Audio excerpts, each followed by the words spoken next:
what's going on, everybody? Welcome back to episode 3 of the Make Money and Have Fun show. As I'm sure you know by now, we're bringing on guests every single week that are both making money and having fun in their business. And today, I want to introduce you to one of my best friends, one of my favorite people out there that I know, one of the best real estate investors I've ever seen, Mr. Dan Zitofsky of Zitofsky Capital Management. So a little bit about Dan before I bring him on. For well over 2 decades, Dan has specialized in working with clients to build equity in their wealth portfolios through investments, savings, IRAs, and 401ks. At Zitofsky Capital Management, he performs extensive due diligence to protect every investment for their investors. He's closed over 800 fix and flips, 650 rental properties, including one that he just got that he and I were just chatting about. He owns 800 plus stores in multifamily projects and over 1,000 private money and non-performing note transactions. So please help me welcome Mr. Dan Zitofsky. What's going on? Hey, what's up, buddy? How are you? There he is. I love it. I'm so excited to have you here, Dan. Where are you coming from? You're in Delaware, right? Right. I'm from Delaware, originally New York, but out in Delaware now almost 17 years, and love calling it home. I get, unfortunately, other than right now, I'm always traveling around the United States, and now I speak a little bit internationally, but sometimes I don't know where I'm from, but I am rooted in Delaware now, and I'm loving it. So I love that. That's awesome. You got no income taxes out there, right? Oh, we do have those income taxes. Okay. Yeah. If you move to Florida, you move to Puerto Rico. Now we can get a whole tax show, and it's pretty cool. Right. But then people flip out because they flipped out when they saw President Trump not paying what they thought he should pay in taxes. So sure. We'll probably end up talking about taxes in a minute. I know that you geek out over that, and your lawyer is actually one of my favorite lawyers as well. Awesome. But real quick, I just want to let our viewers know, if you have questions for Dan, you can actually type your questions in, whether you're watching us from YouTube or from Facebook. And the really cool thing is I can actually bring your question right up on screen as this little demonstration would show. So if you have questions for Dan throughout the time, just post them below and I'll bring them right up. But Dan, I have a question for you. Sure. To get started. And I always like to ask all my guests this question to start us out. And the question is, what is your story? All right. You can answer that however you like. This can go a while. Right. My story is, when I first got involved in this, and it's in our book too, why I got started, what my why is. But I always thought, and I'm going to kind of, fast forward a little bit so we don't spend too much time on it right now. Sure. Because most people on here might even know my story. But when I got started, I thought success in real estate was making a lot of money, buying a lot of expensive cars that I've had, buying the watches that I've had, the boats, that kind of thing. So what I was doing is I was real simple. I was becoming a transactional investor. I was making 50 to 80,000 minimum profit per flip, and I was doing 40, 50 minimum a year. So figure out I was making multiple 7 figures year after year. Everyone thought everything was great. The problem is the reason I was doing everything I was doing is because my vision and my why was I wanted to spend more time doing what I want, when I want, with whom I want, anytime I want. And Sure. and working 100 hours a week and having a wife and kids was not the way to do that. Yeah. To the point where I almost lost my wife and kids, and it was like a stabbed in the back when my wife happened to tell me, like, you're not a good husband, you're not a good father, you're not around. And that kind of crushed me because I thought I was doing everything right, giving her the cars she wanted, the jewelry she wanted, the vacation she wanted, everything they wanted, a beautiful house, boats, cars, everything you can imagine. And it really knocked me, down to my knees that day. I still remember the day like it was yesterday. I talk about it in my book all the time. It's my first chapter, which is so important.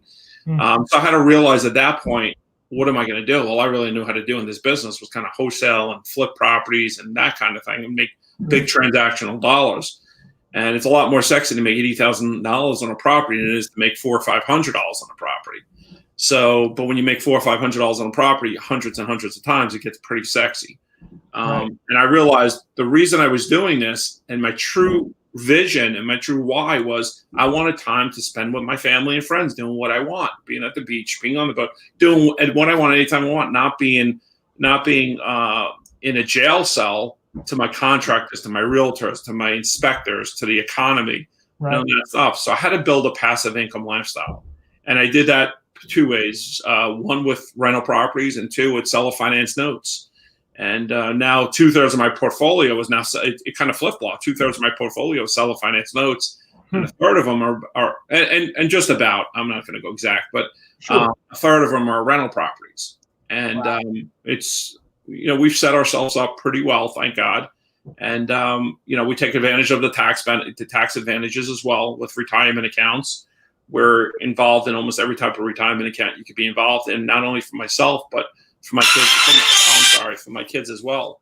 So let me turn that off. For my kids as well. So that's kind of my story. And then I got into the point of probably about 11 years ago, we started speaking at events. It started off with like RIAs, and they didn't have Meetup back then, but RIA groups. Sure. And I started teaching other people how to really raise private money. And we became the expert on raising private money. We've raised over $30 million in new money and using over $200 million of velocity. So they started asking us to speak probably about 11 years ago in RIAs. And I started speaking at RIAs. I didn't think I was ready. My mentor told me, he said, "You're doing a disservice by not speaking there because you can really help people." And we did that, and it just took off. We became nationally known as the person who teaches you how to raise private money the right way. We have SEC attorneys behind us. We've done 3 syndications. I bought everything from multifamilies, bought and sold hotels, land deals, huge acquisition deals. The attorney you're talking about and myself, Mark, we owned a plane together. So because of the tax depreciation on it. So sure.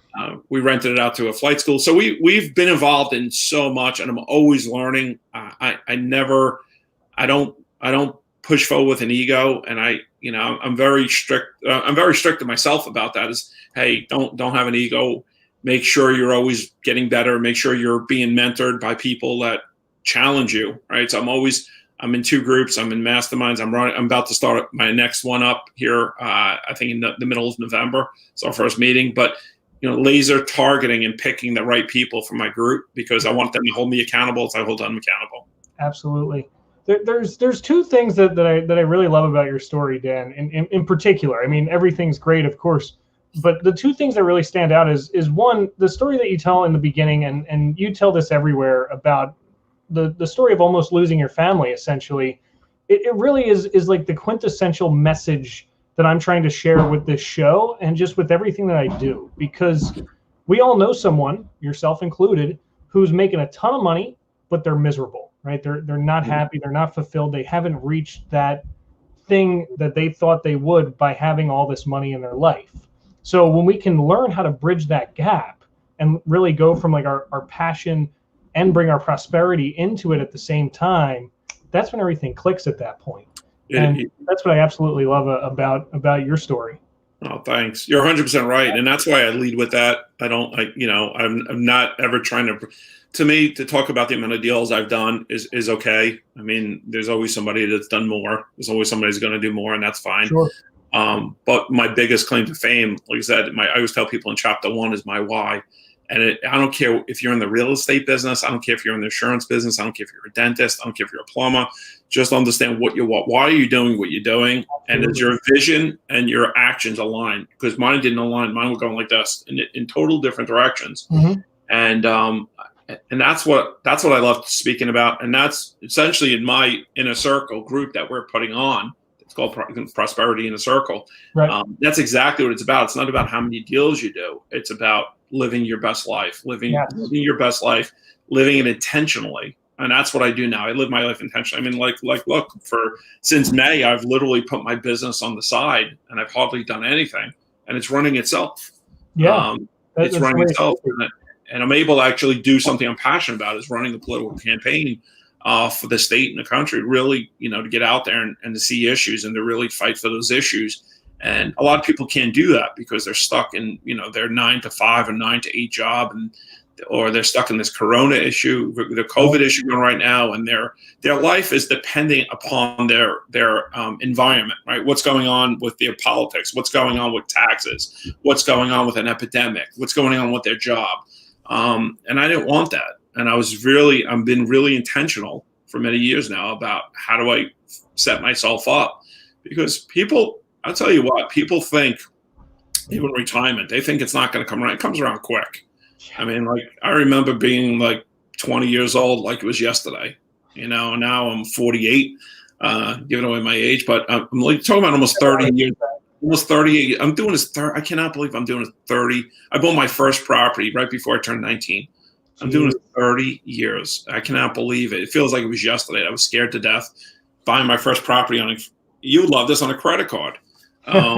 So it goes quick. So you have to plan accordingly, and you have to have a vision, and you can't just go out there and just start blasting deals. Sure. You got to know what your vision is, what your goal is, what you're reaching towards, and then work backwards. And that's what I had to do. And I had a reset. About 9 years ago, and 10 years ago now. And it works. It works. Just stay laser focused with that. Absolutely. I couldn't agree more. And I mean, I have right here, the title of your book is actually Passive to Prosperous, which I absolutely love that title. I think that's fantastic. And that's basically the epitome of what you've done in your life is you took yourself from passive all the way to prosperous, where now the fulfillment is there and the money is there. And from there, it can just blow up. But I wanted to flip the script here for a minute. Sure. And talk about the second point that you brought up, which is education.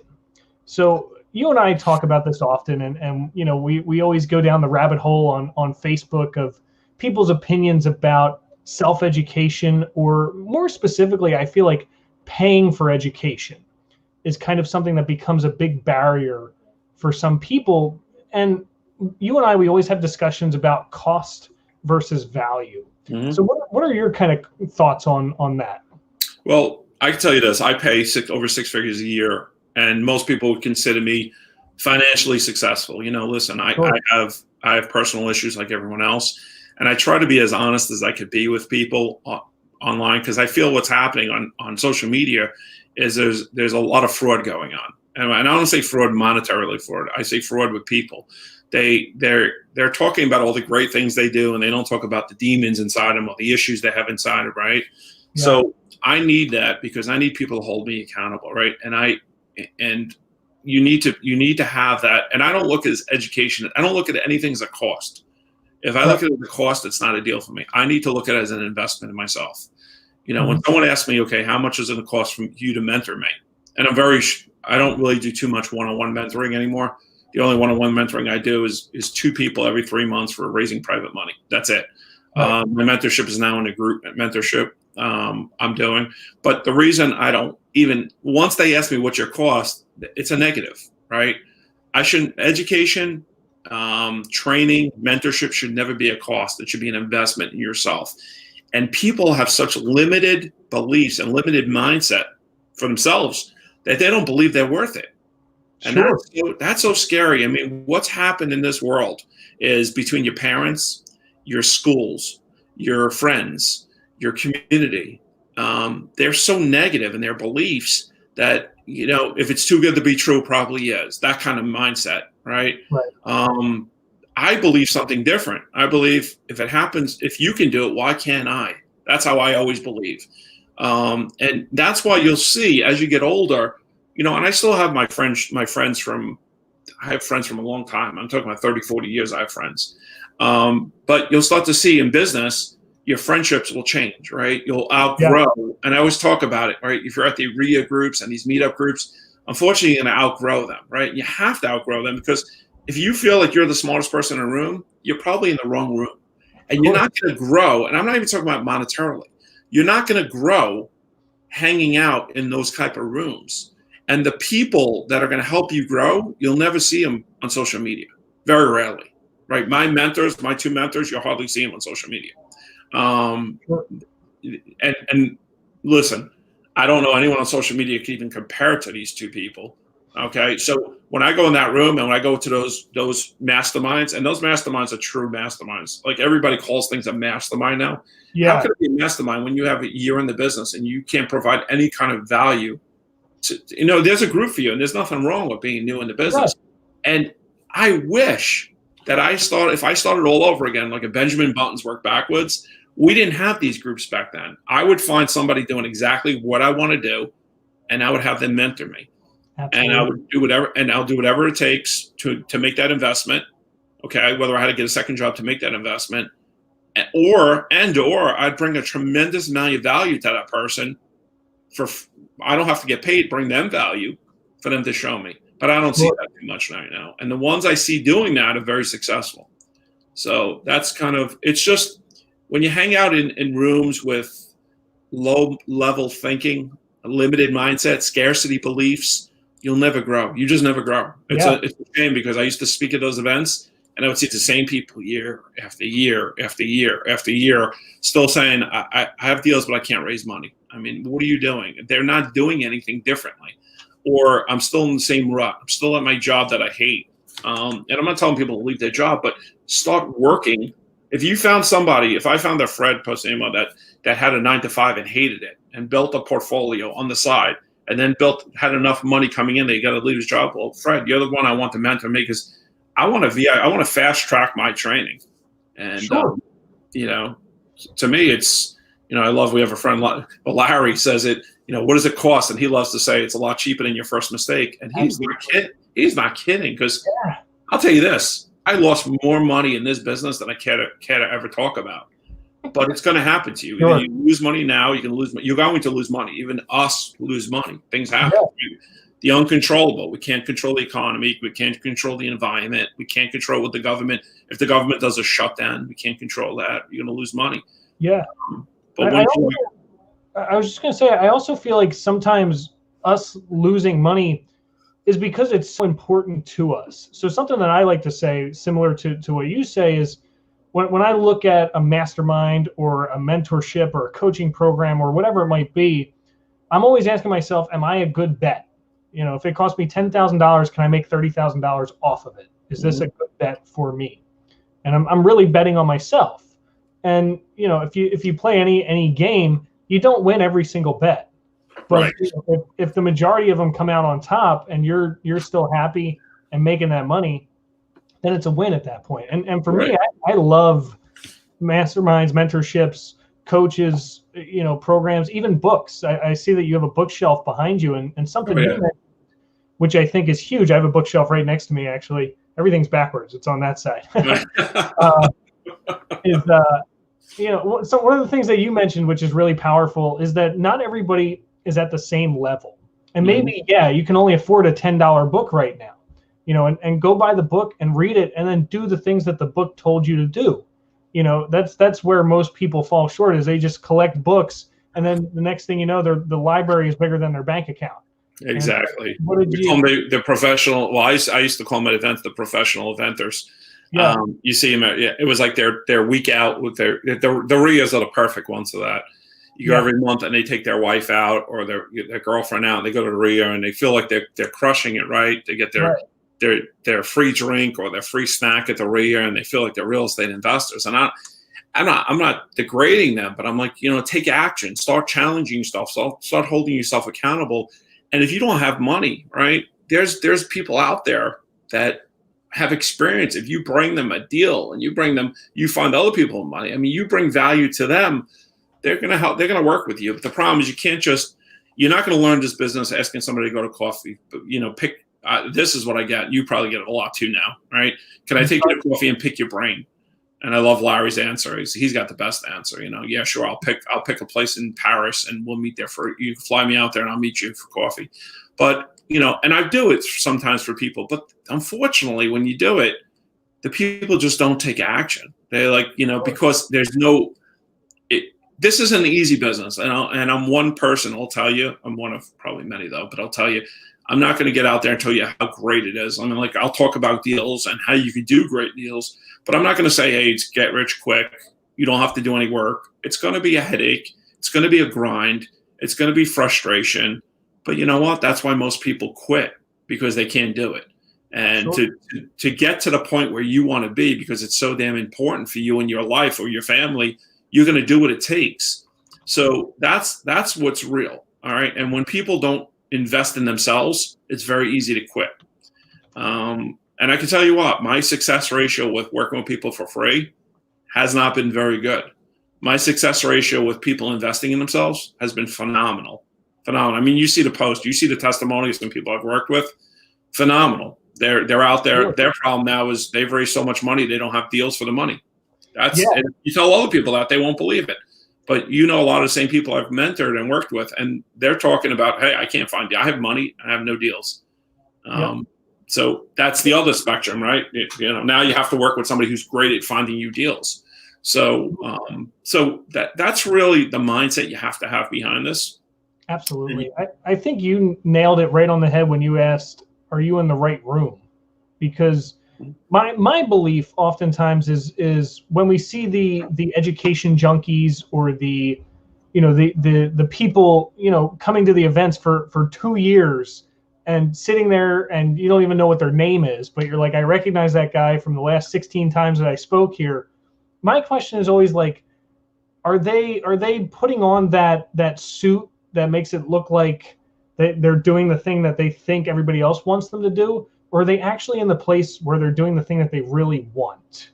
Right. Your whole investing strategy changed. And one thing that I want to talk to you about is you often kibosh multifamilies. A lot of newbie investors talk about multifamily investing, and you shut them right down because you've seen it from a different perspective. And I think that a lot of people, when they're in that right room, they start to adjust things. My career itself has adjusted, but what are your thoughts going that way? On the multi, well, I had a lot of doors in multis. I had over 800 doors in multis. I love Larry. He's right. He's right. And they have to fly first class to Paris. I just want to know the coffee shop we're meeting at. Yeah, but right. It's not that I'm kiboshing the multis. What I'm saying right now is everybody. That's the hot button, right? Everybody, and most of these people that are in multis are in this business less than 10 years. Right. Most of these big multi guys right now are in this business less than 10 years. They weren't in this business back in 2007, 8, 9 when I was here watching what happened. And what happens with multis is there's a reset. It's based on cap rates, okay, and debt coverage ratio. Right. And there's a reset period. It could be 5, 7, 10 years. If those interest rates go up, okay, and your cap rates go down, those banks start calling those notes due. You're in a lot of trouble, right? You're in a lot of trouble. I had the ability back in 2009 to buy multis at 20 to 30 cents on the dollar. I didn't have cash back then. I was equity rich, cash poor. That's basically, I was so dependent on hard money lenders and banks back then that controlled my business. And back in 2009, I said I would never, stuff happened, my deals didn't close. I said I would never let my business be based on a hard money lender again. No, I'm not saying, or a bank. I'm not saying don't use them. I'm not saying they're bad. Sure. But have backup plans, have private investors, right? Yeah. And if I had that available back then, I would have been able to scoop up so many multis. So I did own multis. And back in 2019, I sold my last 3 multis. I sold them off. Put it this way, I bought them in the 9s and 10 caps. I sold them in the 5s to 6 cap. Okay. We made a tremendous amount of money on them. Okay. So I sold them off. Now, the people that bought them for me, I don't know how in the world they're going to be able to keep these at the rates reset. Now, we don't know what's going to happen. The other thing is when you buy these multis, you're working for your investors, right? Your big play on multis is value add. Your big play is doing the cash out refinance, getting some cash there. You're giving away 70, 80% to your investors. You're taking 20, 30%. You're working your butt off. It isn't anything but passive, a multi. Let me tell you, I've had some nice ones. It's anything but passive and sit back. But if you're doing it for a tax benefit, accelerated depreciation, that could work. I'm going to probably buy multis again. I just thought at this point when I can sell these things, when people are pounding my door down to buy them, I'm going to sell them off and I'm going to take the money. I'm going to be cash strong and I'm going to spread it out. Now, the other reason I'm not a big fan of multis right now is because they're anything but passive. I want to set my lifestyle up for my vision. My vision is creating that lifestyle where I don't have to do anything. And with single family rentals, the way I have them set up and seller finance notes to investors. Well, seller finance notes to investors is absolute best. I don't do a thing, not a thing. I mean, I get it all set up. I set it up with my servicing company. Worst case scenario, if they don't pay, which thank God they all pay because the way we set up our deals, they have equity, they have a decent amount of skin in the game. They're good properties. They don't pay. I just call the attorney and the attorney takes care of it. I mean, we just roll it back into our name and we sell it again. It's for my lifestyle, it's the best thing. Now, can I make more money with multis? Probably. But my vision, nothing on my vision says I want to chase money.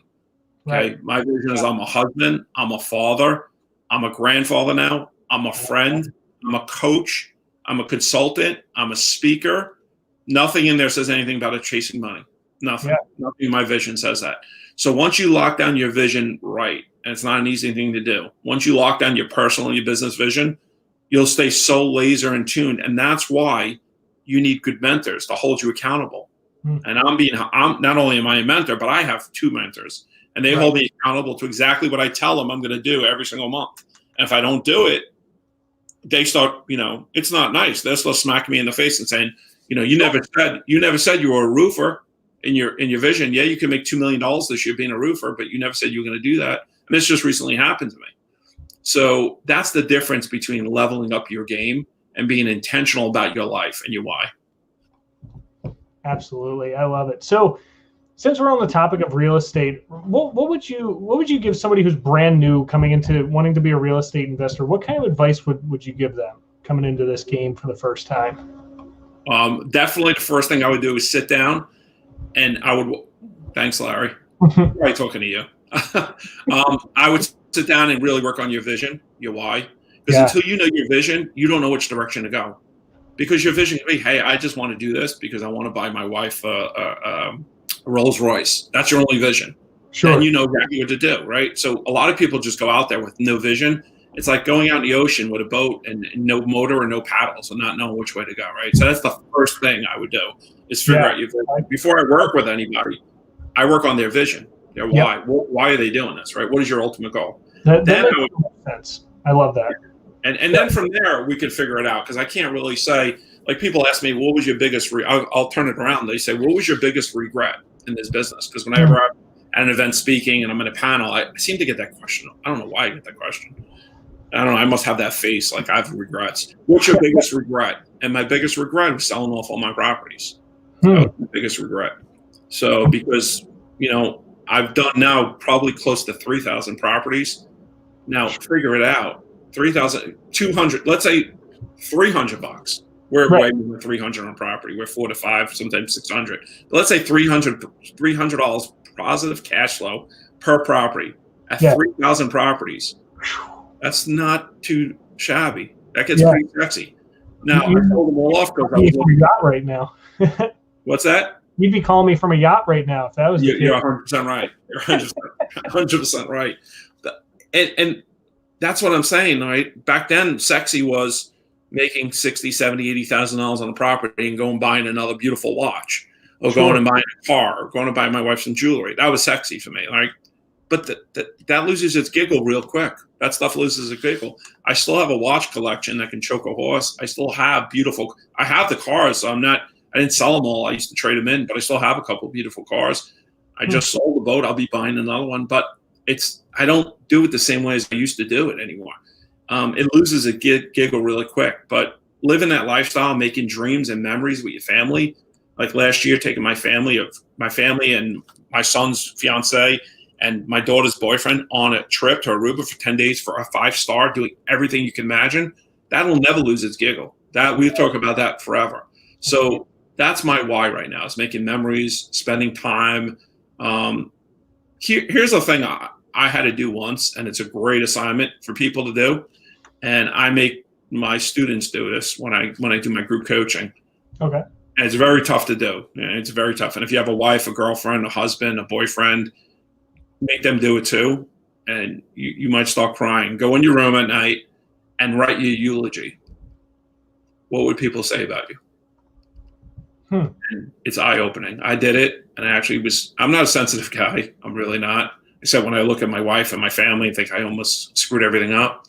I will cry on stage for that. I have the room crying. But when you write your eulogy, if you don't have tears coming out of your eyes, you're probably not doing it the right way. Because what would people say about, if people showed up, and you don't have kids, but if you had kids, but if they showed up to your funeral, what would they say about you? And it's eye-opening. And put it this way, my wife wouldn't even do it. She wouldn't even do it. I did it because I had to do it. So that's kind of what I live for right now. I don't want them to say, well, my dad was great. He gave us a ton of money, but he was never there for us. And even to this day, if I have to miss my daughter's event or anyone's event, I feel terrible. And sometimes I have no choice because, running for an office right now, sometimes I have to be at certain places, but I don't do it because I'm chasing money. So think about that and start. This is deep stuff. I mean, we only have like 2 minutes here. This is really deep stuff. It'll change. So that's the first thing I would do to any investor. I'd tell any investor is to figure it out. Who do you want to be? Who is Fred Posimo? Who is Dan Zitofsky? Nothing in there to me says I'm a millionaire, right? Yeah. It doesn't talk about that, right? Nothing in my who's Dan Zitofsky. I can go through a ton of nouns of who I am. I'm sure I'm going to get some jokes. Larry will probably give me something here. I'm sure I'll get some jokes to give me something. But oh, geez. Larry, this is a mask. You didn't think I was just this good-looking natural, did you? I love that, Dan. I'm definitely going to write my eulogy, probably tonight or tomorrow night. That's an awesome piece of advice. I never had that before, but that's definitely something that I got to start doing. But since we're on the topic, let's turn this a little bit political. You are running for office right now, correct? Yeah. Yes, I am. Tell us about that. How can we vote for you? How can we support you? What do you need from us? Well, definitely, we could definitely. I mean, if you're not in Delaware, you can't vote for me, but you can definitely support me. I mean, we can use donations. We can use. You can. I can give you the link. Donations always help because we're out there fighting. We're fighting for investors. We're fighting for Americans. We're fighting for our rights. We're fighting for less government control. Okay, and we have progressive party people really jumping in, trying. You see what's going on, right? I don't like make some political posts, but you see what's going on. They're trying to control everything. They're trying to tell us when we can leave our house, what we have to wear, who we could be around, what we can say, if we can have a flag, if we cannot have a flag, what's going on in schools. And this is a fight and a half, and it costs a lot of money and a lot of time. So if anybody wants to get involved, I mean, some of my best supporters have been from. I had donations coming from outside the country, out around the United States, because we do have Delaware has a voice. Like there's a popular vote and electoral vote. If we don't protect that, well, you're going to have California and New York decide who the president of the United States is. Then nobody else is going to matter. Nobody else is going to matter. So we have a vote at the table. So what I'm running for is a state position. As a state representative, I have a vote. Our vote goes to Delaware. Delaware has a vote in Washington where they look at every state. They're looking to do permanent mail-in ballots. We have to stop stuff like this. I mean, and we have to look at our Constitution. Our constitutional rights are being destroyed day by day. So, I could definitely give you the link. It's Zitofsky for representative. Okay. I'll just let me actually grab it here, and I'll drop it in the comments of. That'll be great. Like I said, if anyone wants to help out, if they want anything, any donation helps. And campaigns are expensive. I've put a lot of my own money in this. I've had a lot of support, but we're in the last month, and it gets expensive. Unfortunately, on the other side, they have a lot of money coming to them from the Biden group. Sure. They just funnel a ton of money on that side, and we just don't get that kind of money on our side. So they'll put out crazy ads. They'll do whatever they have to do to win. It's just a real progressive. I'm facing a progressive liberal right now, and somebody who's looking to destroy our constitutional rights, destroy our businesses, destroy our kids, destroy our schools. It goes on and on and on. And I wasn't going to run for office again. I had no ambition. Larry will know. I ran for last time. I had no ambition to run again. But when I sat back and I saw everything that was going on, I had to get involved. I could not sit back and watch this anymore. And, it's funny because I see a ton of people complain on social media, but very few people get involved. And the only way to make a difference is to truly get involved, right? And you don't have to be a candidate. I mean, we have calls. You can make phone calls from anywhere. You can call voters. You can tell them to get out to vote. Election day, I have people coming from New York. I have someone come from North Carolina right now. I have a mutual friend come from Pennsylvania. There you go. Teresa is coming from Pennsylvania. She's going to come help stand at a poll. So just being at the polls, greeting voters, and just doing what it takes, just being part of it is huge. Because it's, I'm out there every single day right now. And I know some people are busy. They can't be out there. But we're dropping literature at people's houses, talking to people, just walking neighborhoods. We're doing something every single day to get this going. So any support will be huge. If anyone, anything will help. So for those listening in that can't see the screen, go to Zitofsky4representative.com. That's FOR for 4, Zitofsky4representative.com, and you can give your support there and make your donations or however you want to be a part of what we have going on.